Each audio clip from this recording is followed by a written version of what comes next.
સિદ્ધિ દે અષ્ટ નવ નિધિ દે रिधि दे सिद्धि दे अष्ट नव निधि दे वंश वृद्धि दे संगवारी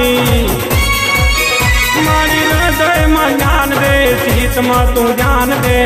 अभय वरदान दे मां संगवारी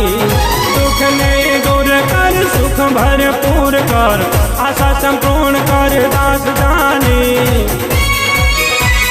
सर्जन से हित दे कुटुंब मां पीत दे